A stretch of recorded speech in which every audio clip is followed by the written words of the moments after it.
பெரிய சாமி ஏ தாயி நாகம்மா ஏ நாகம்மா தாய அந்த ஆயும் பாப்பாத்தியும் அண்ணன் கருப்பண்ணாரும் அந்த எட்டி கூச்சங்கன்னு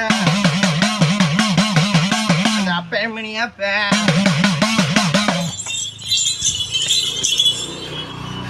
காவல் தெய்வம் உச்சி பூசை வாங்குற காவல் தெய்வம் ஒன்று இருக்குதுய்யா சரியா கன்னிமாரில் வர சுத்தசாமி ஒன்று இருக்குது சரியா இன்னைக்கு வீட்டுக்கும் கேட்க வந்த பெத்த பிள்ளைக்காண்டி கேட்க வந்தது ஒன்றுயா உண்டாலியாப்பா பெத்த பிள்ளைக்காண்டி குறிச்சு வச்சிருக்கிறேன் பெத்த பிள்ளை வாழ்க்கைக்காண்டி குறிச்சு வச்சிருக்கிறேன் உண்டாலியாப்பா அதுக்கு தானே வந்த பெத்த பிள்ளைக்கு வாழ்க்கையை முடிச்சு தரணும் உண்டாலியாப்பா நான் சொல்கிறேன் கேட்டுக்க வர 4 மாதத்துக்குள்ளே என் பிள்ளைக்கு உத்தரவு வாங்கி தரேன்டா சரியா 4 மாதத்துக்கு என் பிள்ளைக்கு நான் முடிச்சு தரேன் சரியா எல்லாம் விட்டு எல்லாம் வெளியே இருந்து கொண்டு வந்து முடிச்சு தரேன்டா சரியா அதே மாதிரி குடும்பத்துலேயும் கொஞ்சம் கஷ்ட காலம் இருக்குது அதையும் நான் முடிச்சு கொடுத்தரேன்டா என் பிள்ளைக்கு வாழ்க்கை உத்தரவு தரேன்டா கை காட்டு